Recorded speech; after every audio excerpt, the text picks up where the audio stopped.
और आज हम एक इस प्रकार के योग के बारे में बात करेंगे जो शास्त्रों के अनुसार बताया गया है। तो ये 12वां योग दिवस हम एजिंग के थीम पर मना रहे हैं कि हमारे बढ़ती हुई उम्र को हम कैसे रोकें, कैसे नियंत्रित करें और कैसे बढ़ती हुई उम्र के जो नुकसान है उनको कम करें। तो बढ़ती हुई उम्र में जो बुजुर्गों में या बहुत सारी कई भ्रांतियाँ फैली हुई है कि मन के भीतर एक असमानता, असंतुलन पैदा हो जाता है, जिसके माध्यम से एक विशेष प्रकार का डर, भय हमारे मन में बना रहता है। तो उस डर को कैसे समाप्त किया जाए और उसका समाधान क्या है? क्या योग में इस डर को मिटाने के लिए कुछ है? अगर है तो उसका क्या प्रमाण है? देखो, योग में बहुत सारे कहते हैं ये कर लो, वो कर लो, ठीक है, वो अपनी बात कर रहे हैं, लेकिन हम आज बात करेंगे प्रमाण आधारित, क्योंकि मन घड़ंत बातें ज्यादा नहीं चलती, ना ही किसी को करनी चाहिए, उसका कोई कोई प्रमाण अवश्य होना चाहिए। तो इस मन के भय को मिटाने के लिए हमारे ऋषियों ने, शास्त्रों में, योग के प्रणेताओं ने क्या कहा है? क्या हम अपने मन के भय को मिटा सकते हैं? क्या मन के असंतुलन को संतुलित किया जा सकता है? इसका समाधान श्वेताश्वतर उपनिषद में एक श्लोक में मिलता है। यह श्लोक हमें ये बताता है कि हमें क्या करना चाहिए, जिसके माध्यम से हम अपने मन के भय को हमेशा के लिए दूर कर सकते हैं। तो हम एक नजर उस श्लोक पर डालते हैं। त्रिरुन्नतं स्थाप्यं समं शरीरं हृदयेन्द्रियाणि मनसः सन्निवेश्य ब्रह्मोरूपेण प्रतरेत विद्वान् स्त्रोतासिं सर्वाणि भयानकानि। शरीर के तीनों अंग, तीन अंग कौन से?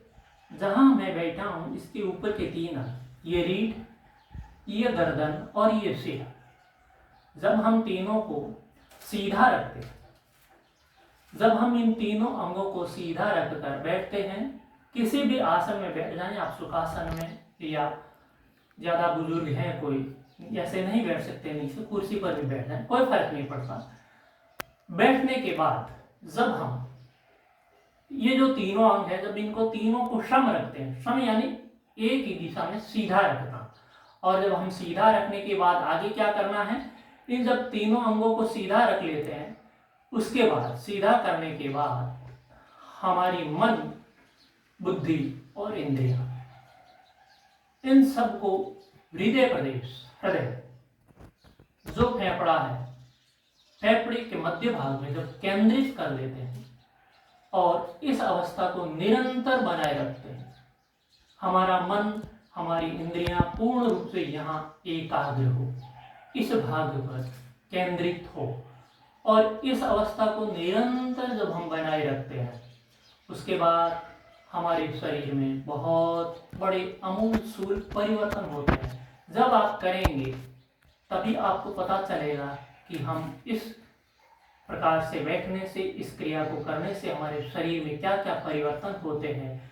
आप इसको 5 मिनट प्रातः है, 5 मिनट दोपहर में और 5 मिनट शाम को, जिनको इस प्रकार के भय या शंका मन में बनी हुई है, विशेष उनके लिए, तो दिन में जब 3 बार 5-5 मिनट इस प्रकार से हम करते हैं, तो हमारे भीतर की वो डर धीरे धीरे 3 दिन में समाप्त हो जाता है। सिर्फ 3 दिन लगते, इससे ज्यादा समय नहीं लगता। तो इसको आप अवश्य सही विधि पूर्वक करें।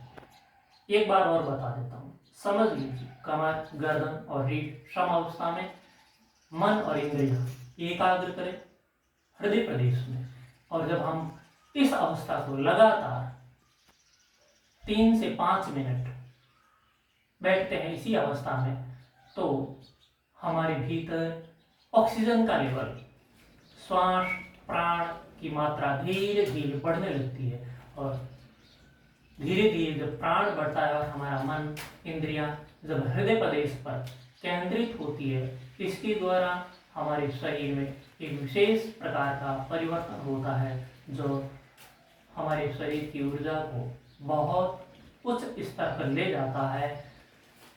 और जिनके शरीर में ऊर्जा जब उच्च स्तर पर होती है तो उनके सामने भय कोई भी नहीं रहता। तो इसलिए कम से कम 3 अभ्यास दिन में 3 बार इस प्रकार से करेंगे तो अवश्य आपकी जो समस्याएं हैं, जो मन के विकार हैं, उनका निराकरण मिल जाएगा। ओम।